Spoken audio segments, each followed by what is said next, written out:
Hi friends, welcome to కొత్తగా చందమామ కథలు. ఇవాళ మనం తోకచుక్క సిరీస్లో 13వ ఎపిసోడ్ చెప్పుకుందాం. ఇంతకుముందు ఎపిసోడ్లో గుహలో దాగి ఉన్న సమరసేనుణ్ణి వ్యాఘ్రదత్తుడి భటులు బంధించారు కదా.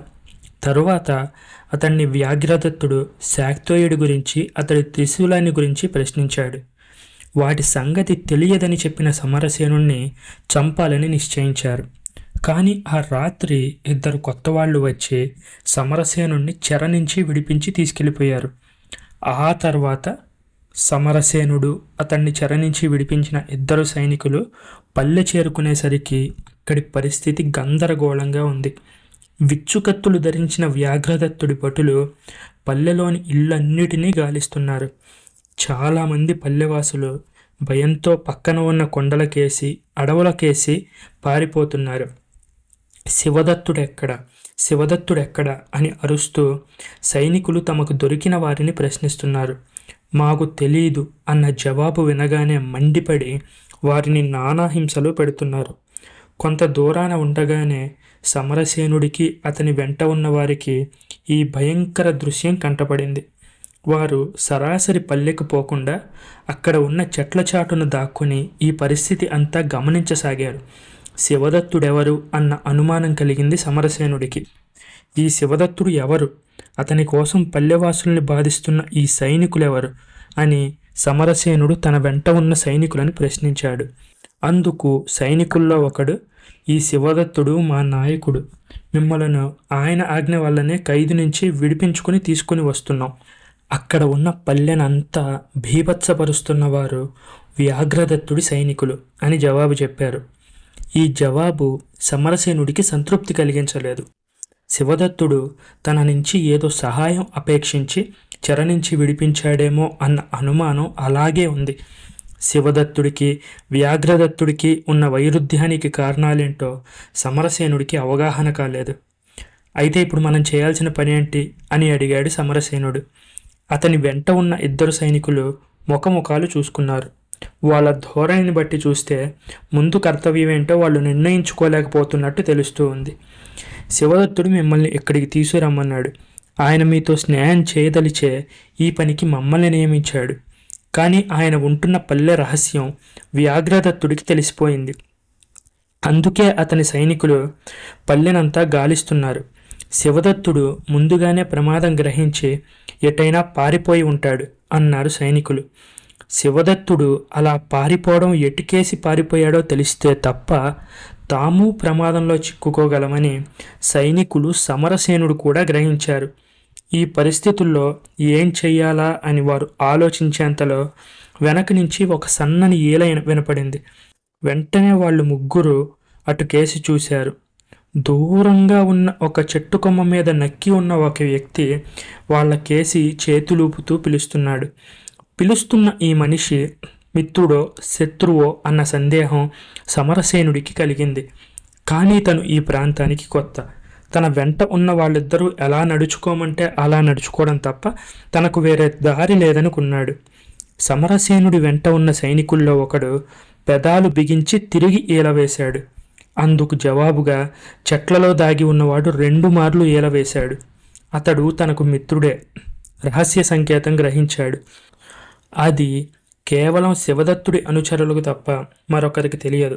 రండి పోదాం అన్నాడు సైనికుడు.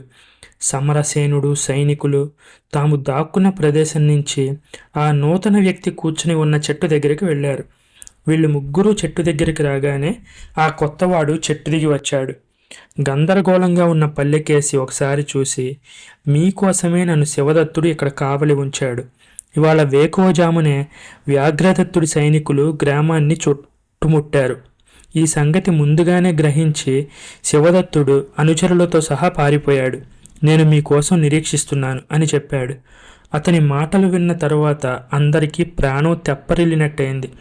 కానీ శివదత్తుడు ఎక్కడికి వెళ్ళాడు, అతన్ని కలుసుకోవడం ఎలా అన్నది ముఖ్య సమస్యగా తోచింది. ఈయన సమరసేనుడు. వ్యాఘ్రదత్తుడి ఖైదు నుంచి విడిపించుకు వస్తున్నాం. ఆయన సాధ్యమైనంత త్వరలో శివదత్తుడిని కలుసుకోవాలి. ఆయన ఎక్కడ ఉన్నది నీకు తెలుసా? మాకు మార్గం చూపించగలవా అని అడిగాడు ఒక సైనికుడు. అందుకు ఆ నూతన వ్యక్తి, ఆయన ఎక్కడ ఉన్నది నాకు తెలియబరచలేదు. కానీ ఈ పటం ఉన్న కాగితం నా చేతికిచ్చాడు. అందులో ఆయన ఎక్కడుండేది గుర్తు పెట్టానని చెప్పాడు. మీరే చూడడం మంచిది, ఎందుకంటే ఈ పటం నాకు అర్థం కావడం లేదు అంటూ చుట్టగా చుట్టి ఉన్న ఒక కాగితాన్ని దుస్తుల్లో నుంచి తీసి సమరసేనుడికి ఇచ్చాడు. సమరసేనుడు ఆ కాగితాన్ని విప్పి పరీక్షించి చూశాడు. అందులో కొండల్లో పాడుపడిపోయినట్టుగా ఉన్న కొన్ని గృహాలు, బావులు, కొలనులు చిత్రించబడి ఉన్నాయి. ప్రతి చిత్తం కింద దాని పేరు కూడా స్పష్టంగా లిఖించబడి ఉంది. కానీ శివదత్తుడు ఎక్కడ దాక్కుని ఉన్నాడో మాత్రం తెలుసుకునేందుకు అందులో ఏ విధమైన గుర్తులు లేవు. శివదత్తుడు కొండల్లో పాడుబడి ఉన్న గృహాలకేసి పారిపోయాడు. ప్రమాదంలో చిక్కుకున్న అతడు అలాంటి చోటుకు పోవడంలో ఉన్న అర్థం ఏంటో నాకు తెలియడం లేదు. కారణం ఏదైనా మనం కూడా అక్కడికి వెళ్ళవలసిందే కదా అని అడిగాడు సమరసేనుడు. దానికి అందరూ అవునన్నట్టు తలలు ఊపారు. పోతే ఆ పటాన్ని బట్టి చోటుకు దారి తీయవలసిన బాధ్యత సమరసేనుడి మీద పడింది. అతను ఒక్కసారి పల్లెకేసి తిరిగి చూశాడు.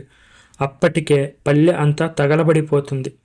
కసి కొద్దీ వ్యాఘ్రదత్తుడి సైనికులు పల్లెకు నిప్పు పెట్టి వినోదం చూస్తూ గంతులేస్తున్నారు. సమరసేనుడు తన దగ్గర ఉన్న కొద్దిమంది సైనికులతో వ్యాఘ్రదత్తుడి సైనికులను ఎదుర్కొనడం ప్రమాదమని నిర్ణయించుకున్నాడు. ఇక తను తక్షణం చేయవలసింది ఏంటంటే బయలుదేరి శివదత్తుణ్ణి కలుసుకోవడం, అతని ద్వారా వినవలసిన రహస్యం ఏదైనా ఉంటే వినడం. సమరసేనుడు చిత్రపటం కేసి మరొకసారి చూసి ముందుకు దారి తీశాడు. పటంలో సూచించిన దిక్కులను అనుసరించి జాగ్రత్తగా వెళ్ళవలసి ఉంది. అంతేకాకుండా మార్గ మధ్యంలో వ్యాఘ్రదత్తుడి సైనికుల బారి పడకుండా జాగ్రత్త పడాలి. కొంత దూరం అడవిలో నుంచి నడిచి అందరూ ఒక అటవీ ప్రాంతానికి చేరుకున్నారు. ఆ ప్రాంతమంతా చిన్న పెద్ద కొండలతో ఎగుడు దిగుడుగా ఉంది. ఎటు చూసినా కాలిబాటల ఆనవాళ్లు కానీ జనావాసాలు కానీ కనిపించడం లేదు. సమరసేనుడు ఒక మిట్ట ప్రదేశం ఎక్కి చుట్టూ కలియజూశాడు. కొండ దిగువలో చిన్న చిన్న కనుమలు మాత్రం కనిపించాయి. ఒక్కచోట మాత్రం కొంత సమతల ప్రదేశం కనిపించింది. అక్కడికి చేరితే అక్కడి నుంచి బహుశా ముందు అనుసరించవలసిన మార్గం కనబడవచ్చునని సమరసేనుడు భావించాడు. అంత అదృష్టం అనిపించింది. వాళ్ళు కొండ మీద నుంచి కిందకి దిగారు. ఆ ప్రదేశం అంతా పెద్ద పెద్ద బండరాళ్లతో, చిన్న చిన్న చెట్ల పొదలతో భయంకరంగా ఉంది. పట్టణంలో కనబరిచిన పాడుబడిన గృహాలు కానీ, అక్కడికి వెళ్లేందుకు కానీ మార్గం సూచించే గుర్తులు ఎక్కడా లేవు.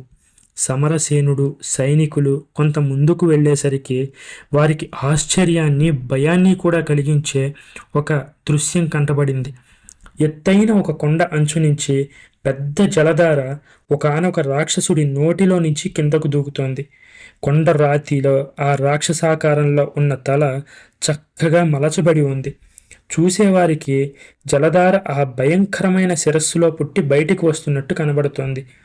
ఇది చాలా వింతగా ఉంది. ఈ చుట్టుపక్కల ఎక్కడ మానవ నివాసాలే ఉన్నట్టు తెలియట్లేదు. కానీ ఈ సరస్సు మానవుల వల్లనే చెక్కబడిందనడం మాత్రం స్పష్టం అంటూ సమరసేనుడు చాలా ఆశ్చర్యపోయాడు. సైనికులకు ఏమనాలో తోచలేదు. నలుగురు ఆ జలపాతం కేసి చూస్తూ నిలబడ్డారు. జలపాతానికి వెనుక సొరంగం ఒకటి ఉన్నట్టు కనబడుతోంది. బహుశా శివదత్తుడు దాని నుంచే పారిపోయి ఉండవచ్చునన్న అనుమానం కలిగింది సమరసేనుడికి. అది చాలా సురక్షితమైన ప్రదేశము, ఎవ్వరూ అనుమానించేందుకు వీలు లేని చోటు అయి ఉండవచ్చు. సమరసేనుడు శివదత్తుడు పంపిన పటాన్ని తీసి చూశాడు. అందులో ఒక చోట జలపాతం గుర్తు కనిపించింది. దాంతో అతనికి తన అనుమానం నిజమని ధ్రువపడింది. సైనికులు వెంటరాగా అతను మోకాలిలోతి నీటిలో నడిచి జలపాతం వెనక ఉన్న సొరంగంలోకి చొరబడ్డాడు. కొంత దూరం వరకు అంతా చీకటిగా ఉంది. ధైర్యం చేసి మరికొంత ముందుకు నడిచేసరికి వెలుగు కనిపించింది. చివరికి సొరంగం చివరి భాగం అవతల సమతల ప్రదేశం కనిపించాయి. ఆ ప్రదేశం అంతా చాలా పల్లంగా ఉంది. సమరసేనుడు సైనికులు సొరంగం నుంచి బయటకు వచ్చేసరికి ఎక్కడ చూసినా నెమళ్ళు గుంపులు గుంపులుగా కనిపించాయి. నాట్యం చేసేవి కొన్ని, గాలిలో ఎగురుతూ వింత వింత కేకలు వేస్తూ కొన్ని. ఇన్ని నెమళ్లను నేనెక్కడా చూడలేదు అని సమరసేనుడు ఎంతగానో ఆశ్చర్యపోయాడు. అతని వెంట ఉన్న సైనికులలో ఏ ఒక్కరు కూడా ఇలాంటి వింత ప్రవేశాన్ని ఎక్కడా చూసి ఎరగరు. కేవలం నెమళ్ళ అందచందాలను చూస్తూ నించుంటే పని జరగదు కదా. ముందుగా శివదత్తుడు ఎక్కడ ఉన్నది తెలుసుకోవాలి. వాళ్ళు మరికొంత దూరం ముందుకు నడిచి ఎదురుగా ఉన్న గుహను సమీపించారు. హఠాత్తుగా వారందరికీ ఏనుగు ఘీంకరించిన శబ్దం వినపడింది. అందరూ విస్తుపోయి చూస్తున్నంతలో ఈ గుహలో నుంచి ఒక ఏనుగు వేగంగా పరిగెత్తుకుంటూ వచ్చి ముందుకు దూకింది. ఇలాంటి సంఘటనకు సన్నద్ధంగా లేని సమరసేనుడు, సైనికులు ఏనుగు ఒక్కసారిగా ముందుకు ఊరికేసరికి గుండెలు బేజారెత్తి చెల్లాచెదురుగా పక్కలకు పారిపోయారు. సమరసేనుడు ఒక పెద్ద రాయి వెనక దాక్కున్నాడు. ఏనుగు సొరంగం నుంచి బయటికి దూకడం అంటే అవతల పక్క దానికి ఏదో ప్రమాదం కలిగి ఉండాలి. అక్కడ ఎవరు ఉన్నారో తెలుసుకోవడం ఎలా? శివదత్తుడు పటంలో సూచించిన గుర్తుల్ని తాను గుర్తించలేకపోయాడా? ఇంతటితో ఈ ఎపిసోడ్ ఎండ్ అయింది. ఒకవేళ మీరు ఇంతకు ముందున్న ఎపిసోడ్లు వినాలనుకుంటే ఆ ప్లేలిస్ట్ లింక్ని నేను డిస్క్రిప్షన్లో ఇచ్చాను. మీకు కార్డ్స్లో కూడా పైన కనిపిస్తుంది. అలాగే నెక్స్ట్ ఎపిసోడ్ని నేను వీలైనంత తొందరగా, అంటే సరిగ్గా రేపు ఈ టైంకి అప్లోడ్ చేయడానికి ట్రై చేస్తాను. ఈ కథ మీకు నచ్చినట్టయితే దీన్ని లైక్ చేయండి, మీ ఫ్రెండ్స్ అందరికీ షేర్ చేయండి. అలాగే మన ఛానల్ని సబ్స్క్రైబ్ చేసుకోవడం మాత్రం అస్సలు మర్చిపోకండి. Thank you friends.